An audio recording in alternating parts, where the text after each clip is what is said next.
Welcome back to Bountiful Blessings Homestead. Good evening. How are you? I'm good. How are you? I'm fantastic. I couldn't be better. It was a beautiful day. It was a beautiful day. I'm Kat, I'm Tim. and we were at a wedding earlier today for Yay. our pastor's daughter. Yep. Very pretty. It's Awesome. really a beautiful, beautiful ceremony. Yep. So Yeah. that's why I have lipstick on. Normally, don't have lipstick on. For me, it's always good to see the groom cry a little bit when When he sees the bride. Yeah. It was sweet. That was cool. So today's video is a little bit different than our normal video. Normal. Mm-hmm. We've been getting a lot of questions lately. Well, not just lately, like for a while. Right. About Like kind of since we even started looking for some property. It's like, why? Yeah. And so we've been on this property for 3 years now. So 2 years. Yeah. 2. We moved in December of 2020. We've been on this property for a year and a half almost. Yeah. Mm-hmm. Yeah, what he said. So we've been in Florida 3 years. There you go. Exactly. I think there's a 3 there somewhere. There was a 3 there somewhere. Anyway, and we have been asked by a lot of people, are you guys preppers? Right. And we joke and say, we're not preppers, we're just prepared. Right. So we thought we would do a little video to go through kind of the most common questions that we get. Right. And answer those for y'all. And then if you have other questions that you wonder, you're welcome to put them in the comments. Mm-hmm. And then maybe we'll do a follow-up video and answer some more questions. Yeah, absolutely. So the first question, are we preppers? So I guess to preface that, we should talk about like our situation. Well, yeah, and because it makes a big difference on what your definition of prepper means. Mm-hmm. Are you when you say prepper, do you have this vision of the doomsday prepper with the tinfoil hats on and the bunkers with hundreds of thousands of rounds of ammunition and and all this kind of thing going on? Yeah, it's a thing. Oh no, we're not. I was just counting the ammunition in my. Yeah, it's not hundreds of thousands of rounds yet. Yep. No. We have 5 acres, just short of 5 acres, in a rural community of a town called Eustis, Florida. Mm-hmm. And we have probably the front, 2 acres is like the front yard, the entryway, the house, the little bit of the backyard. Yeah. And then we have an acre or so that is like where the barn and the garden and the south pasture and starting to go into the forestry area. And then we have, an acre and a half or 2 acres back there that's like forested. Yeah. Ish. And there is a small creek on the forested part of our land. Mm-hmm. We did, I guess, on this property, there used to be a small pond. Yes. In the south pasture. However, that has since overgrown and dried up. We did have it cleaned out. Yep. We had it all tilled out. And we just need to check with some folks with the county and stuff to make sure it's okay for us to get it dug back out. Right. I can't imagine it wouldn't be. Yeah, but there was our neighbor suggested talking to, I think it's the St. John's Water Management or whatever. But there's definitely some, there's different rules about water management and things like even on your own property. So we do need to check into that before. Yeah, for most things we do out here, we just ask the HOA. Right. And so I go, hey, HOA, can we do this? And then the HOA says. He gets real thoughtful and then says, make it so. Yeah. That's pretty much how it goes. So we don't have an HOA out here. Yeah. But we still have, some county regulations and things we have to follow. So when we moved out here, people were like, why are you moving all the way out there? Because we moved to Florida to help plant a church. Mm-hmm. And we love our church. Absolutely. Renewal Church in Apopka. Check them out online. Yep. And our first house was 5 minutes. Literally 5 minutes to church. In a neighborhood, in HOA. That was like right across the street, basically, from church. Right. But I have always wanted to live on some acreage. Right. I grew up in the 70s. Dating myself. Yeah, we both did.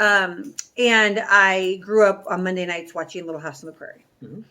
And to me, it was like, well, that's what family should be like. And I loved watching them grow their own food and be self-sustainable.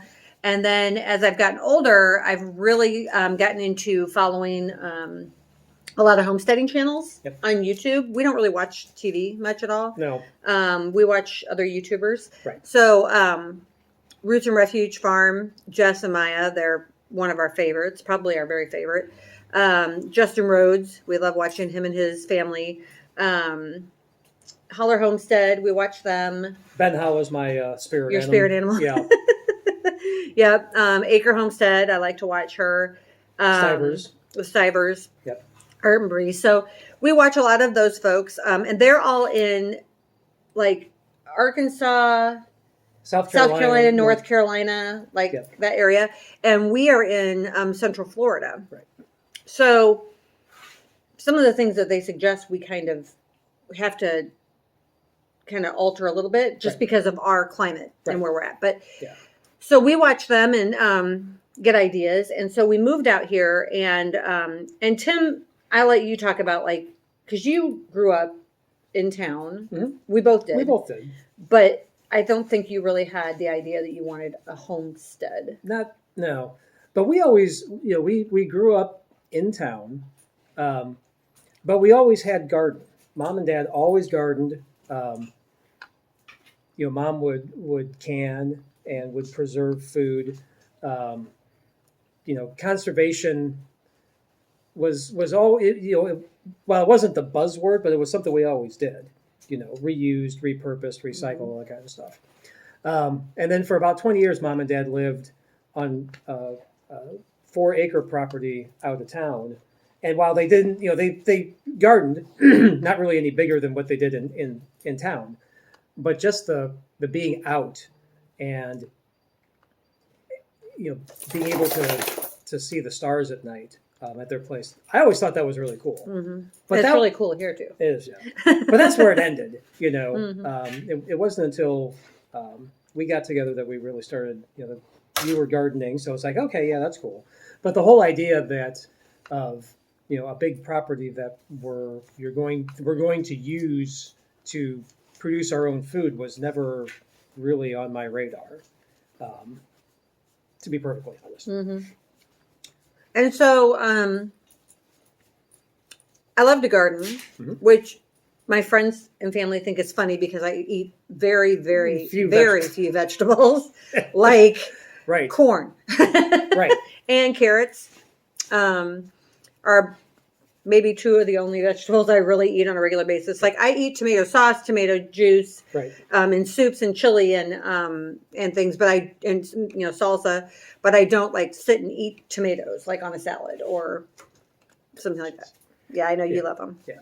Now, it's not a vegetable, but potatoes you do. I do. Yeah. Mm-hmm. And, so the funny thing is, side note, when Tim and I were first together up in Illinois and we first got married and it was time to plant the garden, I went out to plant the garden and he came with me to help. And I had potatoes that had eyes on them. Literally potatoes in a bucket that we got from a bag of potatoes we bought at the store. Uh-huh. And he's like, what are you doing? What are you doing? I said, I'm going to plant potatoes. I said, what? I said, yeah, I'm going to cut these into sections with the eyes and I'm going to put them in the ground and plant them. And then they're going to grow plants. And then under those plants are going to grow more potatoes that we'll have to eat later on. And I gave her the different strokes Willis. What you talking about? Willis? I said, okay. Mm-hmm. And then, God bless you. Our dog, our Great Dane, is over here for, she's got to be involved in everything. Yep. That we are involved in. and lo and behold, exactly that happened. We got plants that were about knee high ish, and then when they started falling over, you started digging, and we had buckets and buckets of potatoes, and I was just amazed. Yeah. So people, one of the questions people have asked throughout the years, I've been asked this many times, is why do you garden? You don't even eat vegetables. Right. And for me, it has always been the same answer. And that is, I am fascinated by the process of starting seeds, putting seeds in a little container to start them, or straight in the ground, direct sowing, and watching that seed grow into a plant that then produces fruit that we can eat and sustain ourselves on. Right. Whether I eat it or not is irrelevant. Right. He eats it. Oh, yeah. He loves the things I make with it. I eat salsa. I make salsa out of our garden. I eat that. I love the red potatoes out of our garden. Right. I even have eaten some of our green beans and things. So I'm trying to get better about eating more vegetables. Yes, you are. But for me, it's a process, and it's like therapy for me to go out and every single day in the garden. I'm looking at it right now. There is something new. Something has grown another inch, and I'm like, holy cow. Or like today I went out, and this morning when I got done milking, and then I walked over to the garden to take a peek, and the beans that don't let her eat that, please. Yeah. The beans that I planted, the rattlesnake pole beans, had gotten frozen, had gotten frostbitten by the frost that came through. I don't know when that was, 3 or 4 weeks, 3 weeks ago, maybe. And I was like, oh my gosh, we had these beautiful little bean plants going, and then they all got like murdered by the frost. Looked bad. But they came back. And so let's be patient. And so this morning I went out there, and they're like up over the top of the trellis in like multiple places. Right. And I was like, holy cow. Yeah. So for me, it's about the process. It's therapeutic for me to go walk in the garden, pull a few weeds. Now, granted, it's in the 70s right now. Yeah. So it's quite enjoyable. Right. When it's like 95 out, I'm not so like joy filled to pull weeds. Right. In 95-degree heat and 110% humidity. Right. But right now it's really cool. And what was really cool this time around too is that we had a fall garden. Right. And that fall garden, when we ripped that out to till the soil up to get it ready for, and the mulch or the compost to get it ready for the spring garden, we had a whole bunch of stuff that came back volunteer. And volunteer means like it came back on its own. It didn't. Right. We didn't plant it. I mean, we probably planted it last fall. Yeah. And fruit fell off of it. So like we have a bunch of tomatoes that came popping up all over the place. Right. Where fruit had probably fallen off the vine, rotted. The seeds went into the compost, and they grew new plants this spring. Like the compost bin. The compost bin is not covered, but there's like 2 dozen. Yeah. Little volunteer tomato plants. Yeah. Just crazy. So we're gonna move those into the garden. Yeah. So anyway, so that's our situation. We also have, when we bought the house, it had a barn. And I think they kept horses, a couple people back from us buying the house. Yeah. And so we actually decided we wanted to do goats. And that's kind of when I was thinking about, like, when we were trying to decide what animals to start out with here. Right. Like, first of all, it was chickens. Because we wanted fresh eggs. Right. That was a given. Yeah. So that was like the first thing was we need chickens because we want fresh eggs. Right.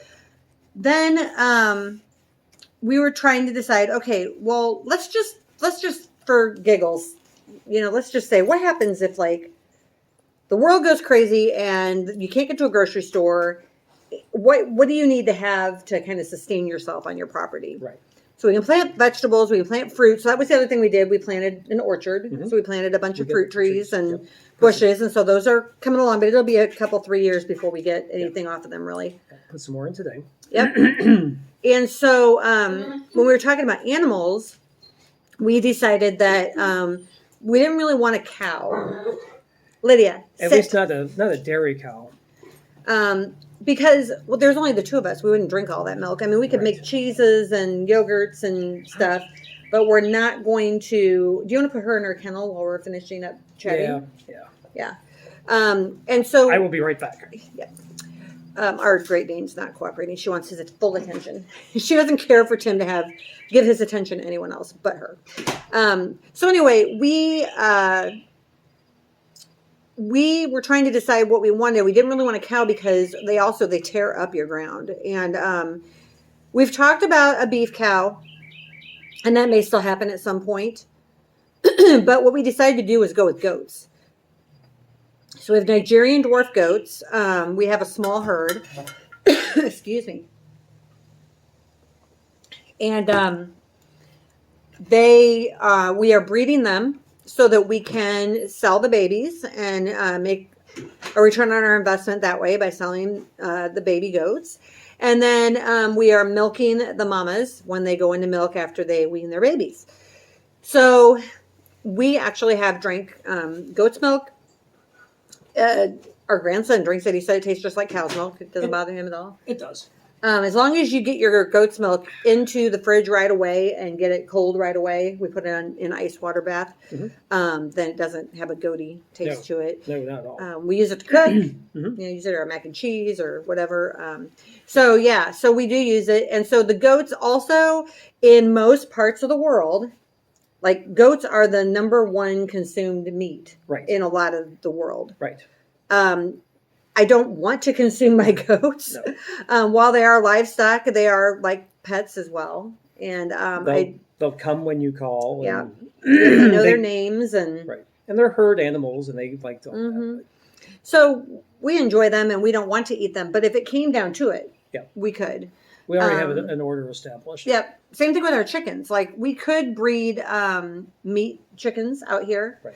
And we may do that at some point, but right now we just have our egg layers. And but if it came down to it, we could cull them and have fresh chickens. So or get a hold of a rooster and actually have eggs fertilized. Yeah, and start hatching out eggs. Right now we don't have any roosters on our property. We did have a couple, and they went after my grandkids and myself, and they were removed from the property. So, so right now we can't hatch any eggs. We have nobody to fertilize them. But so I think though the question becomes why? Why are you prepping? And that's why people ask if we're preppers, because it's like you have all this stuff and you do all the things, and are you preppers? Right. And I think the answer to that, at least we like to think of it as being prepared. But there are certainly signs, there are indications around the world, supply chain issues. We're seeing those. You cannot ignore that there are blank spaces in almost every store. Empty shelves. Empty shelves. Food prices are going through the roof. I did a Walmart pickup to get some things to stock the pantry, and I put in for some flour, some bleached flour, and bleached all-purpose flour. They substituted unbleached because they were completely out of bleached, which I thought was that's why we have a lot of flour stock, because I make our own bread and everything, and we can't run. We don't want to be running out of flour. So looking at the geopolitical situation and that kind of thing, we're trying not to buy into all of the fear. We're definitely not afraid. Not at all. So we approach this from that being prepared. What if we can't get things that we want at the store for 6 months, for a year? And that's the time frame that we're kind of looking at. Could we feed ourselves here for 6 months and for a year? Yeah. So and our kids and grandkids and help out folks at church if they needed help. And like to us, having this land is not just about us. It's also about being a good steward of what God has blessed us with. And so we want to make sure that we are not just, taking advantage of it for our own use, but we want to make sure that we're using it to further the kingdom and to help others. So if there are other people who, we have some elderly folks that we're very close to at church, and if they can't get to the store or they can't afford what's in the store, and they, don't have any potatoes, we got a bumper crop of potatoes, then we certainly planted more potatoes than we need, just the two of us. Oh yeah. Because we want to be able to spread that around. So, and so you asked, I think it was last night, why are not why are we doing this, but am I doing the right thing? Are we doing the right thing? Yeah. And if nothing, if all the bad stuff that people are talking about in the geopolitical world never happens, then we've still got food for years that we're going to eat. We're going to, we're not putting away stuff that we're not going to use. I think that's the big thing. And I think that's what's coming up here too. Stuff that we're growing and stuff we're putting away is all stuff we're going to use. Yeah. One of the questions that I get asked are like, what are your like must grow items on your list? And so watching other preppers if you want to call us preppers or other homesteaders, watching them, one of the things that a lot of them will say, which I completely agree with, is don't grow a bunch of stuff you're not going to eat. Right. Like if your family doesn't eat Brussels sprouts, then don't grow Brussels sprouts. A lot of them grow okra. We don't eat. It would grow very well here, but we don't eat it. So, and there may come a time when I have seeds. Like I have free seeds for kohlrabi, which is similar, and it's like turnips or whatever, and we don't eat that at this time. Right. But there may come a time that we need to plant those seeds, and that's totally fine. We can do that, and it'll be a protein or a vegetable that we can consume that'll be good for us. So, so must grows for us. First of all, we have 2 growing season. We can grow almost year round here. Almost. During the summer, it's too daggum hot. And everything by middle of June is shriveling up, and like no matter how much we water it, it cannot take the sun beating down on it in Central Florida. Right. So, we have some things that do okay during that time, but most of the things are ready to be by July for sure. They're ready to be taken up, and then we don't plant again until the end of August or so. We start planting for our spring garden or our fall garden. Right. So potatoes we always do. Yep. We always do red potatoes, and this time we also did russet potatoes. We always do tomatoes, because Tim loves tomatoes, just to eat tomatoes, just period. But on salads, I make homemade salsa. Yep. I make homemade tomato juice to use in chili and whatever. This year, I'm also going to be working on a recipe for homemade spaghetti sauce. So we can hopefully stop buying spaghetti sauce at the store. And tomato paste and all the things. Right. So we grow a lot of tomatoes. And lots of different varieties. Yeah. And I think that adds a lot of flavor to what we're putting together. Right. The other thing we grow is a lot of beans. Yes.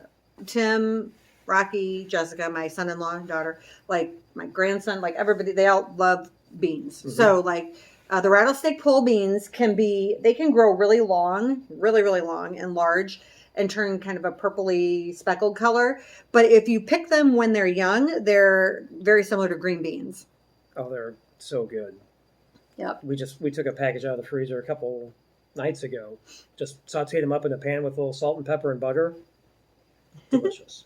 Just awesome. So we do a lot of beans. And they're prolific. They're so prolific. Yeah. And I canned a ton of them from the fall garden. So we have a lot of beans canned in our pantry, so that if the world goes crazy, we have lots of canned green beans. I also planted purple beans, the bush beans. Right. Jessica loves those. I also planted cucumbers, which I do every time I get a chance. Tim makes a cucumber relish that he loves to put on his burgers and hot dogs and things. Yep. So, and then just to eat cucumbers, fresh on a salad or whatever. Just slice them up a little. We are not pickle eaters much. Like I don't make pickles. Right. I love pickles, but you don't like to kiss me after I've eaten pickles, so. But I should probably make some pickles from homemade pickles and jar them up. Yeah. So I might do that this year if we get a good cucumber harvest. Our cucumbers took a really hard hit from the frost as well. Yeah. So we're kind of. We also some of the things that are like haven't been must-dos, but we did this spring garden. We did zucchini. Yep. Which I'm excited for because I didn't know this. I learned this from some other homesteaders recently on YouTube that you can use zucchini in a lot of different recipes just to bulk things up and get more nutrients in your food. And it cooks right down. You don't even taste it, I'm told. I'll let you know. Right. But, zucchini bread, zucchini muffins, but they added, like you said, it's like almost like a flour type of. Yeah, you can make flour out of zucchini as well. Right. You can mill it down. So we're doing zucchini. We're doing watermelon. So I'm hoping that those are going to go well. And we did try those did we do watermelon last year? No, we did pumpkins, but we didn't do watermelon. No, we did the Tigger melons and the. Yeah, and the Kajari melons, but not the big watermelons. No. So that's new this spring. So hopefully those will do well. We have a few volunteer, what are they called? Tomatillos. Tomatillos, and I use those to make salsa verde. Yep. And then right now in the ground we have onions and we have garlic that I planted in the fall garden, but of course then they'll grow. They take 6 months before you can harvest them, so they won't be ready to harvest until end of June or early July. Yeah. And then I'm trying to think what else. Oh, peppers. Peppers are something we always grow because I make salsa. So, so bell peppers, jalapeno peppers, and banana peppers. The banana peppers because you like to can those and pickle them, and then you eat them like on your burgers or salads, in salads and stuff. Yeah. And then one of the first things we put in was an asparagus patch because that takes a couple years to mature. So we did have some asparagus come up this year, but we let them go to seed because you want to do that the first couple of years till your bed gets really established. So next year, hopefully, we should be able to harvest some nice asparagus out of there. So, and I think the other important thing is you're doing flowers now too, and a lot of the homesteaders, Jess in particular, talks about grow things that are beautiful as well. Don't think about it only. I can only do this for food. Grow something pretty because it's pretty. Well, it brings pollinators. That's true. To the flowers on your vegetables. Yeah. So it brings pollinators to the garden. But the other thing is, and she had said this in a video once, and I had never thought about it before, but she said, grow something beautiful so that you'll have another reason to come to your garden. Right. So that when you come to your garden, it's not always just to sit and pull weeds and work in the heat. That, when you come to your garden, sometimes it's just, to relax and enjoy the beauty around you. So, and I wasn't sure what would grow down here as far as flowers go. So I'm trying some different things. Tim bought me a grow along with Flower Hill Farm. Flower Hill Farm. And so we're doing that this year. And my sunflowers are coming up great. Yeah. All of the things I planted from her grow along are starting to come up good. And I just wanted to try to grow some different flowers and see how they do because I'm considering doing like a cut flower garden like for production as well. And we'll see how that goes. We have plenty of room here to do it. So I just need to figure out if it's going to work here with the heat in the summer. That's my concern. So, and I also have out there my herbal area, but I am going to be doing a video soon putting in our high tower. Our green stock, yep. And Tim bought it for me for our anniversary. And so I have the strawberry plants to go in there and then herbs to plant in there as well.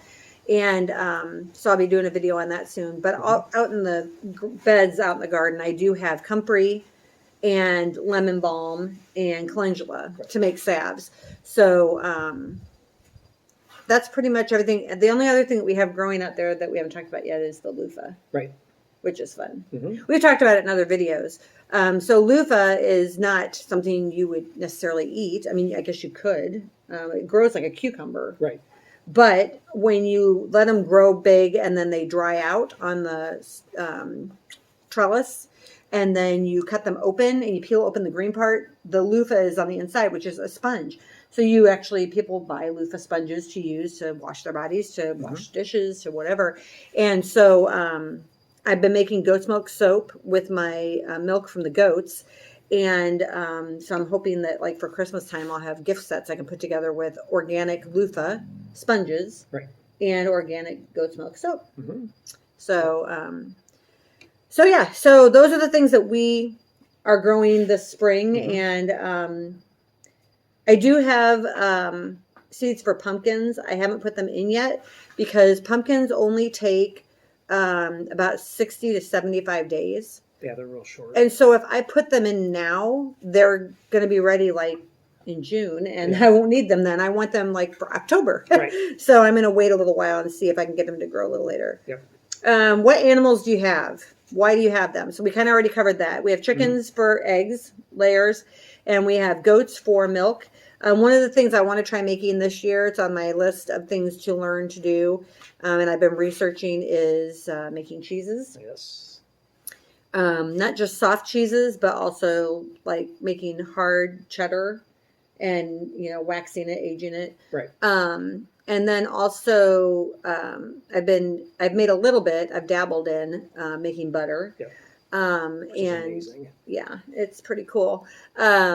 But now we're actually getting enough milk that we could make like a decent amount of butter. Off of it, yeah. Yeah, because you pull the cream off your milk, and then that's how you make the butter. Right. So probably try to do a little more of that. How big is your property? What do you use it for? So we've kind of covered that. Mhm. 5 acres, just short of it. We use it to grow our animals, to grow our gardens. We use it for the boys put in a hunting range recently. Put in a shooting range, I Yep. should say. And so you guys, I know you want to talk a little bit about, you have targets back there for Mhm. practice, or Yeah, so we've got we've got a space that we can up to 100 yards, so we can shoot just about anything you can think of, rifles and pistols, and just it's a fun place to just hone some skills and do it safely. And there's a large berm at the end of the property, so we've got something to shoot into, and it's fun, and but it's also a good skill to have. And again, it kind of fits into that: are you prepping or are you prepared? It's a little bit of right now just being prepared. yeah, we're not like a hunting family by Right. nature. We don't you don't go deer hunting every fall or No. anything like that. But If I had to, if you had to, I now feel confident that I could feed the family. I could shoot something else to feed the family. Yeah, you could be practiced. Right. Right. So, and me too. I mean, I've taken my gun back there and shot, not at the new metal targets, but I've taken my gun back there and shot targets and stuff too, just for self-preservation, for Right. protection, to make sure that if I am in a group of people and I am armed and I am in danger and I have to shoot, that I can hit the person I intend to and not somebody else. So, Right. Let's see. What do you make homemade? What do we make homemade? So, Lots.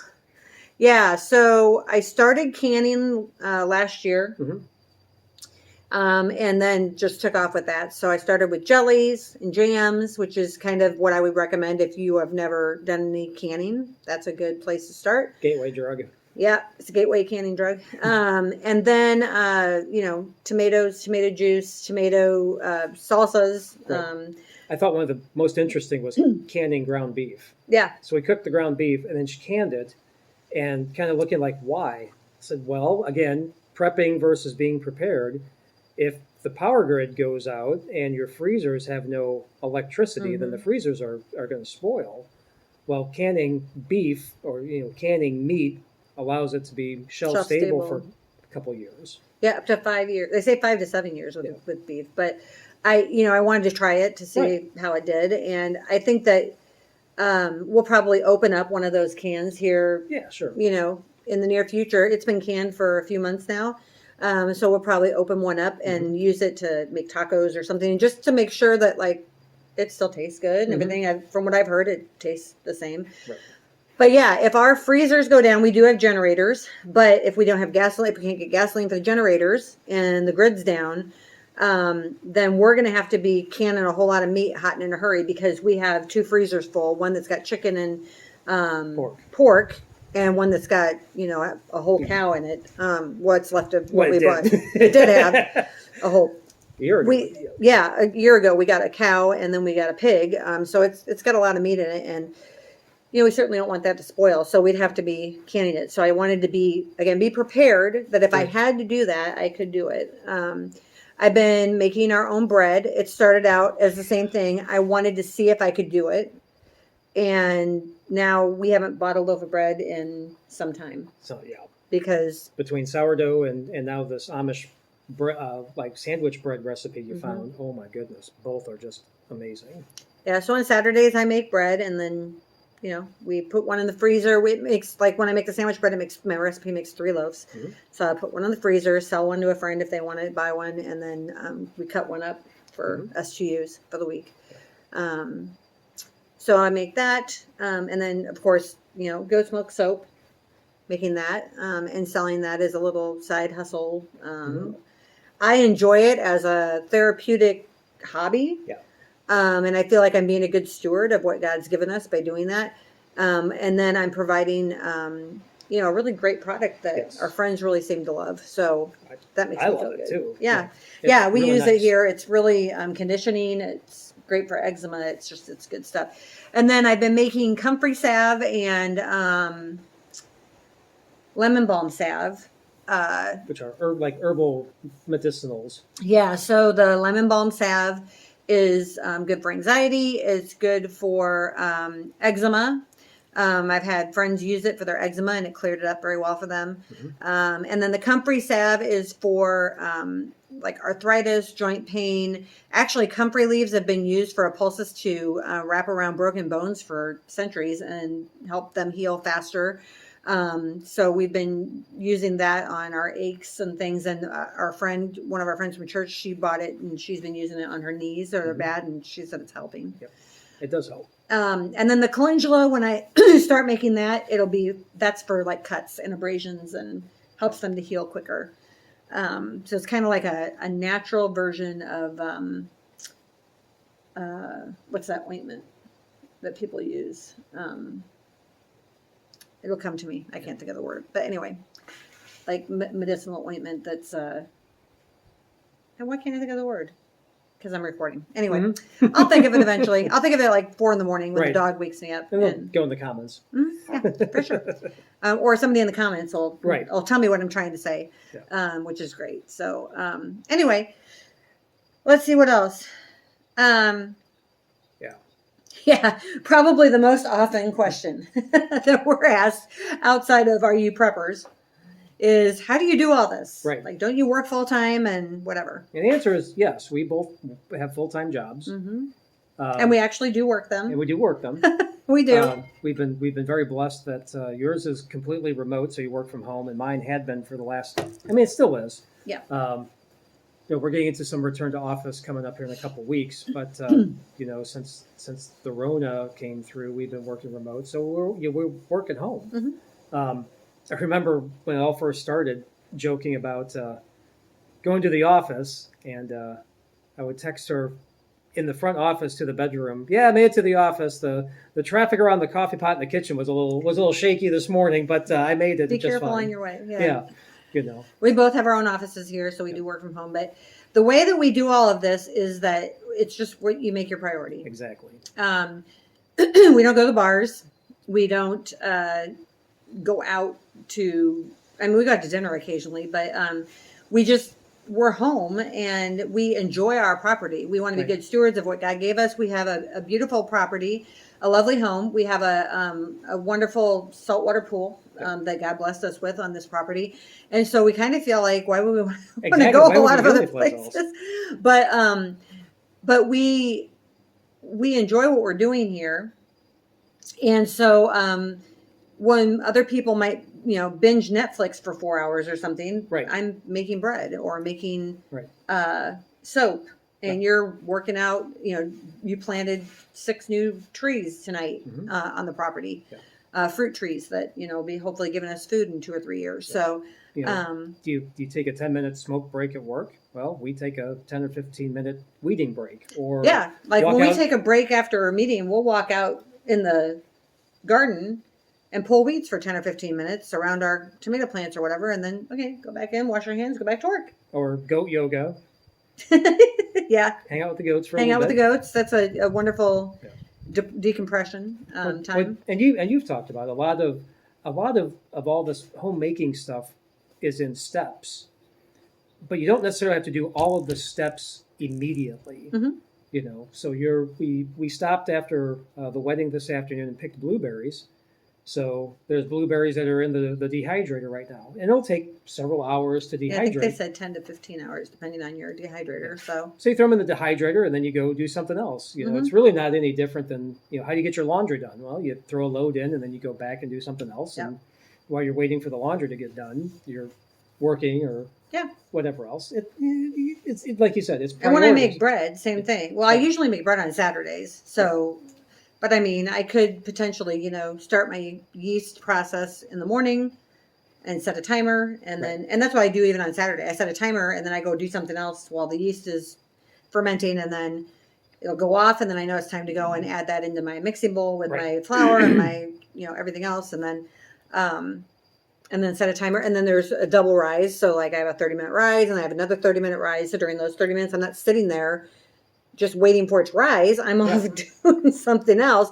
Last Saturday I had, or Sunday after church. Sunday after church. I had, no, Saturday, I made 3 loaves of bread, which, I mean, it's one recipe, and then you split it after a certain amount of time into it makes 3 loaves. And made 2 big loaves of soap, goat's milk soap, and cleaned the kitchen, and I did something else. Made chili for dinner.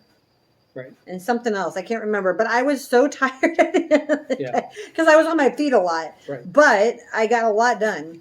And then, canned as well. So it's just a matter of priorities. Right. And if I want to watch a YouTube video, I can easily, listen or, watch a YouTube video on another prepper's channel, homesteader's channel, while I'm making bread or while I'm, kneading the dough or while I'm putting together soap. You listen to a lot of it in your headphones and you do that while you're, working on a project out in the yard or something. So it's what you make priorities. But I guess the bottom line is I don't think that we are necessarily preppers, but we are very prepared. Yes.